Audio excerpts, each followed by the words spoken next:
Olá, pessoal! Estamos de volta para mais uma aula remota de língua portuguesa. Hoje nós trataremos de um assunto conhecido de vocês. Na verdade, nós vamos retomar um pouco dos conhecimentos que vocês já têm acerca da sintaxe, para ampliar um pouco mais do que esse campo de conhecimento nos traz.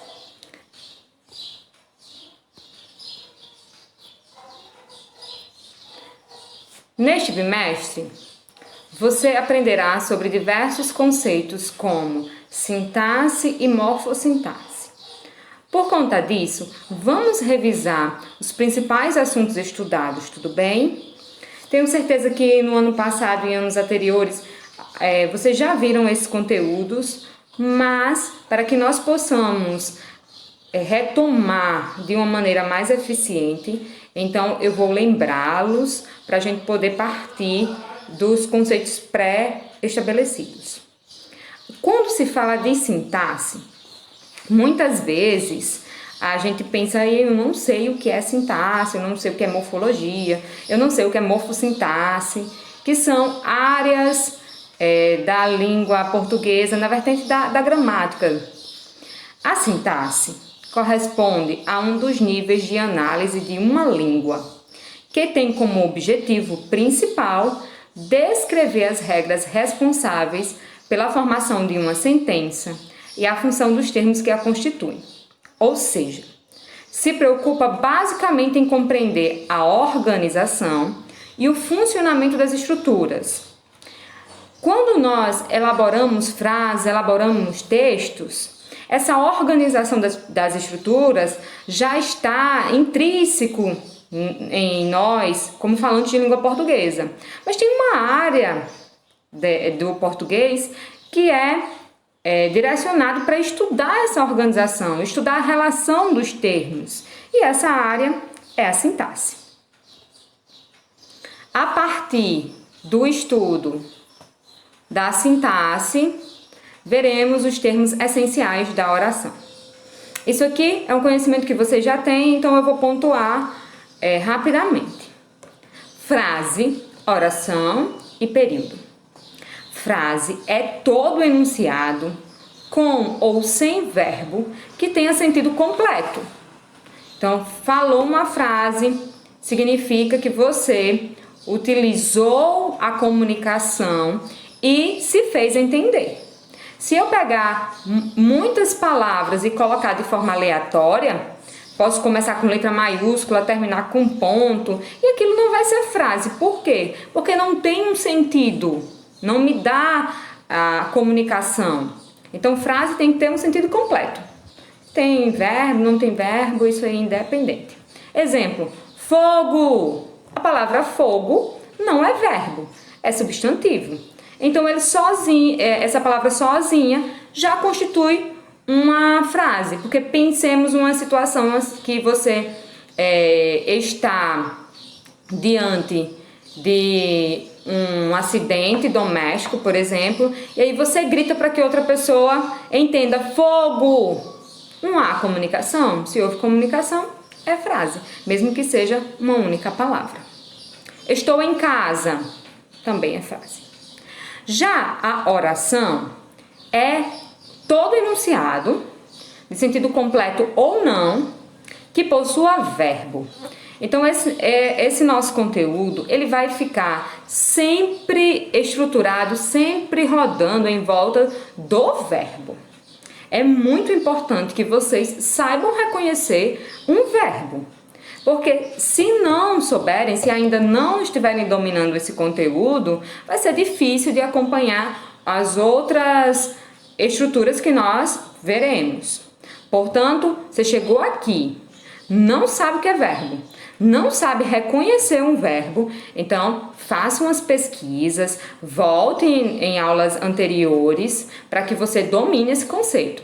Sem esse conceito aí, vai ficar muito difícil. Então, nós temos, por exemplo, a frase Maurício chamou o amigo. Vocês conseguem reconhecer o verbo aí? É claro, chamou. Então, se a gente tem um verbo, a gente diz que temos uma oração. Ele pediu que colaborássemos. Ele pediu. Pediu é o verbo, que colaborássemos. Colaborássemos é outro verbo. Então, se nós temos dois verbos em uma mesma sentença, a gente diz que nós temos duas orações. O período é uma frase composta por uma ou mais orações. Aí pode surgir uma dúvida. Se frase é um enunciado com sentido completo e período é uma frase, qual é a diferença entre eles dois? É que na frase pode ter verbo ou não. Já o período é a junção de orações, ou seja, tem verbo de todo jeito. É uma frase composta por uma ou mais orações. Então, tem que ter verbo também no período, tá? E aí, como é que eu sei o que é um período? Tá aqui a indicação, ó. Começa com uma letra maiúscula e termina com um ponto, tá? É uma frase composta por uma ou mais orações e a gente reconhece desse modelo que eu falei para vocês. Começa com a letra maiúscula, possui verbo, possui oração e termina com uma pontuação, seja ponto final, exclamação, interrogação e aí por diante. Fizemos o serviço.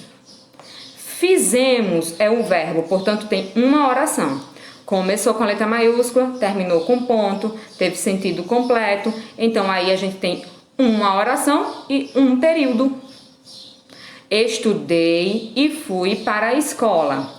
Estudei é um verbo e fui é outro verbo. Se nós temos dois verbos, significa que nós temos duas orações. Mas quantos períodos nós temos? Veja. Estudei e fui para a escola. Nós só temos letra maiúscula e um ponto. Então, a gente tem um período e duas orações. Atenção! Todos os anos, nós da escola queremos preparar os nossos alunos para que se submetam às provas externas. Então, muitos alunos do 9º ano têm o desejo de fazer a prova do IF, do IFRN. E nessas provas, volta e meia, a gente encontra perguntas, questões que tenham esses significados que eu falei para vocês, que contenham esses conhecimentos. Eu trouxe uma questão aqui para que vocês vejam, mas a gente pode fazer pesquisas para encontrar mais questões. Uma questão que diz assim... quantos períodos tem, quantas orações tem, quantas frases tem, não vai vir assim de forma direta, vem contextualizada, mas é necessário que o conhecimento esteja consolidado. Então vamos ver uma questão? Leia o trecho a seguir para responder as questões 10, 11, 12 e 13. A gente só vai ver uma questão que é relativa ao conteúdo, tá? Segundo o Alto Comando das Nações Unidas para Refugiados, Acnur, mais de 75% dos refugiados sírios são mulheres e crianças. Dos refugiados que chegaram à Europa em 2016, mais da metade eram mulheres e crianças. Sintaticamente é o quê? Sintaxe, que eu falei para vocês, a organização da frase. Como é que um termo se relaciona com o outro? O trecho a seguir se constitui de quê? 3 períodos compostos, 2 períodos compostos, 2 períodos compostos e um simples, ou um período simples e um período composto. Veja que uma questão como essa a gente não pode perder, porque é muito simples. Vamos lá comigo? Vamos começar com o conceito de período. Período, vamos lembrar? Começa na letra maiúscula, termina no ponto. Então, aqui na palavra segundo, começou e aqui eu tenho um ponto em crianças. Imagine que a minha setinha esteja bem certinha, tá? Então, aqui eu tenho um período. Aí começa dos refugiados, mais uma letra maiúscula, terminou aqui em crianças de novo. 2 períodos. Então, nesse trecho aqui, eu tenho 2 períodos. Letra A diz que é 3 períodos. Tá fora. Na letra B diz 2 períodos. Tudo bem. E na letra C diz que é 2 períodos compostos e um simples, ou seja, 3, também está fora. Então, nós estamos entre a letra B e a letra D. Agora vamos ver mais? Ele quer saber se o período é simples ou é composto, se é composto por coordenação e subordinação. Essa questão de coordenação e subordinação a gente ainda não sabe, mas nós sabemos se ele é simples ou é composto. Um período que tem só uma oração, ele é um período simples. Um período que tem mais de uma oração, ele é um período composto. E como é que eu sei quantas orações tem? Não é contando os verbos? Então vamos lá. Segundo não é verbo, o alto não é verbo, Comando das Nações Unidas para Refugiados, aqui até agora nenhum verbo. Mais de 75% dos refugiados sírios são mulheres. Tá aqui, ó, a palavrinha são. É o verbo do primeiro período. Então, nesse primeiro período, eu tenho um verbo. Significa que esse período é um período simples. Vamos para o segundo?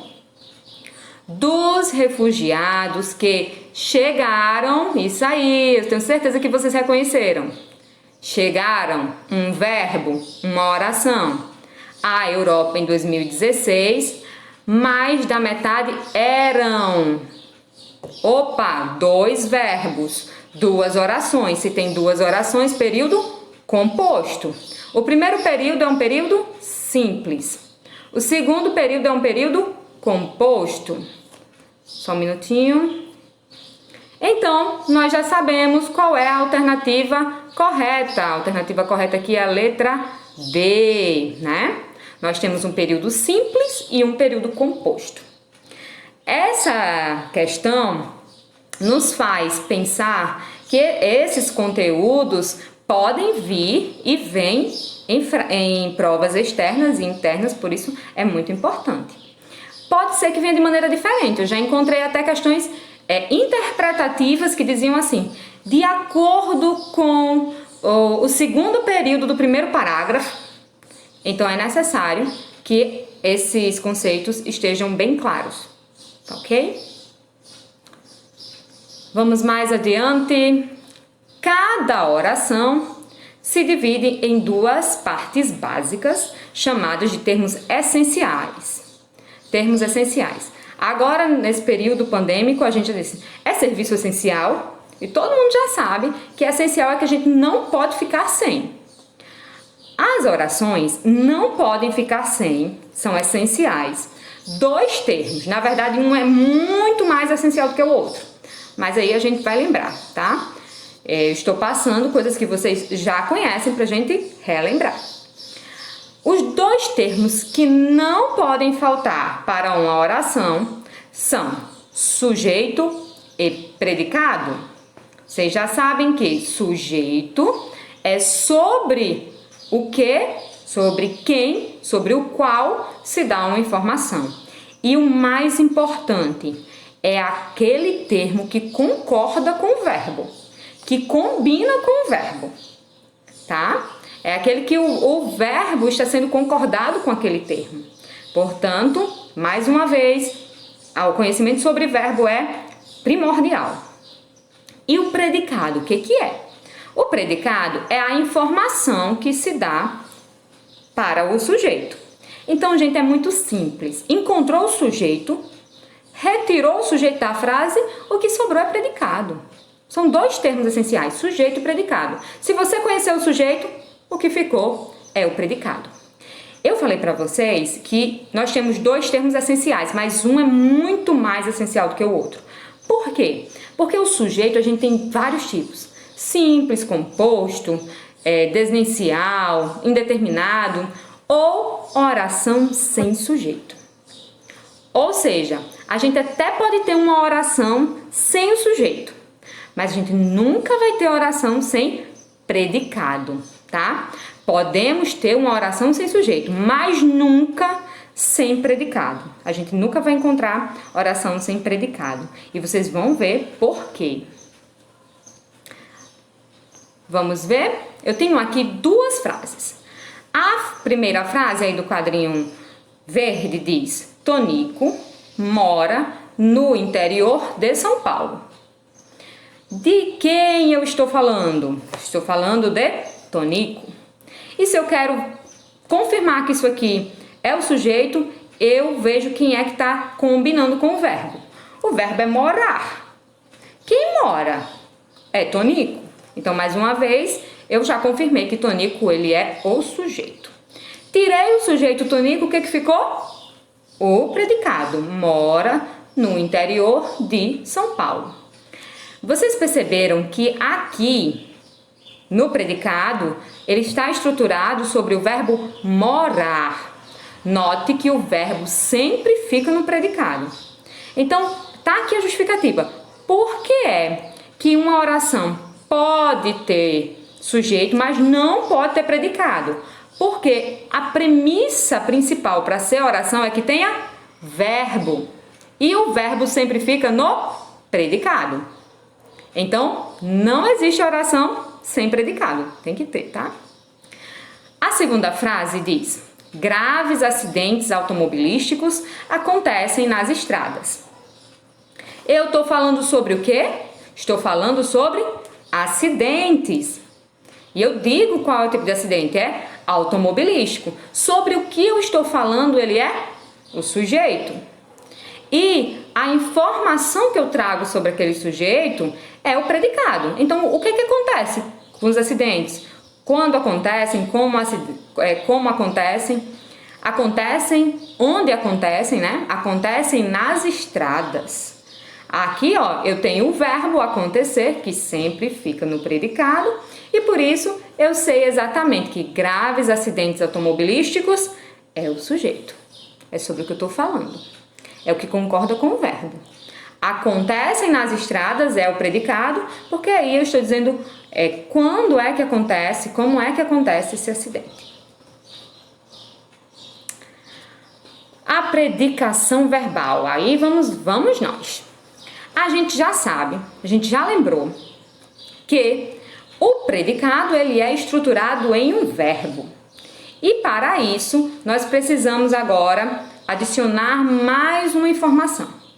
Esses verbos que vêm no predicado, eles podem ser chamados de verbos significativos ou verbos de ligação.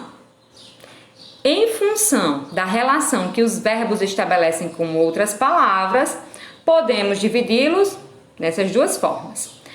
Está lá o verbo no predicado, eu já encontrei. Aí agora eu vou precisar saber se ele é um verbo de ligação ou se ele é um verbo significativo.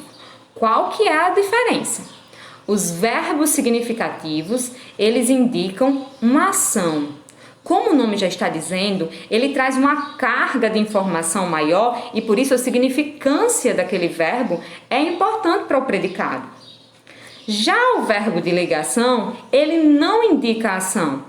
Ele indica um estado e normalmente você vai matar esse negócio de verbo de ligação porque ele está ligando uma característica, uma qualidade, uma informação ao sujeito. Então eu tenho um sujeito, tenho uma informação sobre esse sujeito, uma característica, e aí eu tenho um verbo que faz essa ligação. Esse verbo é o verbo de ligação. Ele não traz um significado grande para o predicado. O significado grande do predicado é essa característica. O verbo só liga, tá? Vamos ver exemplo para a gente diferenciar os verbos significativos dos verbos de ligação? Vejamos.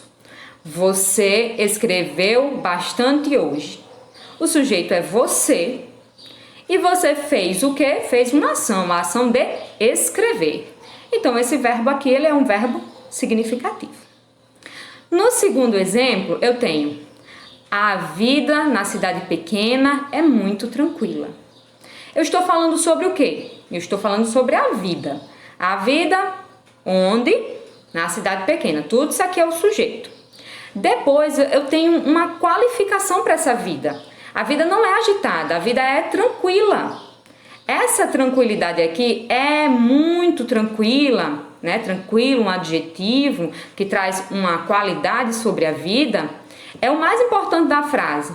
E o verbo ser, que está aí conjugado como está fazendo a ligação entre a vida, que é o sujeito, e tranquila, que é a qualidade que eu estou dando para essa vida. Esse verbo que faz a ligação entre a qualidade e o sujeito, vocês já sabem, se chama verbo de ligação. Pessoal, os verbos de ligação normalmente não são estudados em tabela, porque dependem muito do contexto em que estão inseridos. Mas nós temos alguns verbos que são mais constantes de aparecerem como verbo de ligação.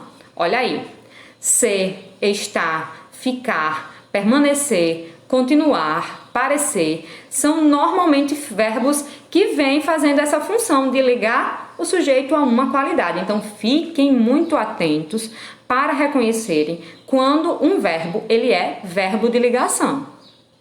É muito fácil, é um conteúdo que nós precisamos exercitar para que fique bem mais prático o processo. Mas é simples e a gente já entendeu sobre isso. Muito obrigada, pessoal. Essa foi a nossa conversa de hoje. Qualquer dúvida, vocês já sabem. Me procure, vamos pesquisar e não pode ficar dúvidas. Até a próxima.